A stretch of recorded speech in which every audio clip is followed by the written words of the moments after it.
निर्णयको बारेमा सोच्ने उमेर होइन यो। गलत निर्णय नगर्नुहोस्, हरेक कुराको लागि समय छ भन्छ बाइबलले। आमेन आमेन आमेन आमेन। नम्बर 2 मा परमेश्वरले नि मानिसलाई नि निर्णय गर्ने क्षमता दिनुभएको छ।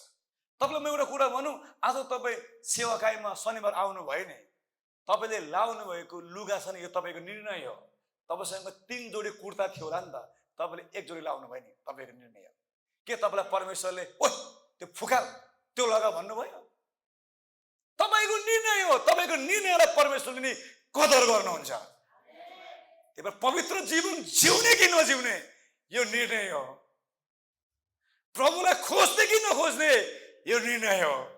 भेटीमा इमानदार हुने कि नहुने यो निर्णय हो। आमेन आमेन आमेन। म तपाईहरुले बुझ्ने भाषामा बोल्दैछु। सही निर्णय गर्नुहोस्, जिन्दगी सही हुन्छ। गलत निर्णय गर्नुहुन्छ नि दुःख तपाईले पाउनुहुन्छ।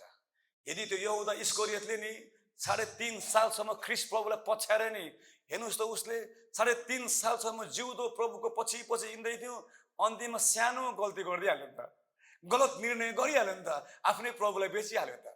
खती कसको भयो? यहुदा इस्करियोत रुखमा झुन्डेर मर्नु पर्यो। अलिकति समय पर्खेको भए नि यीशु ख्रीष्ट त उसको लागि पनि त क्रुसमा झुन्ड्नु भएको थियो नि त। गलत निर्णयले जहिले पनि मान्छेलाई नि गलत गन्तव्यतिर पुर्याउँछ।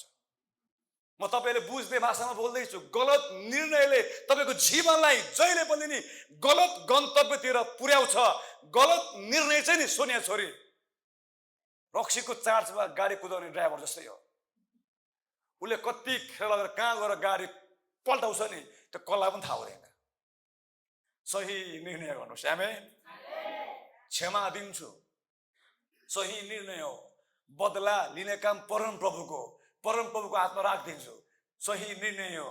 प्रार्थना गर्छु, गनगन गर्दिन, सही निर्णय हो। आमेन। Daily Bible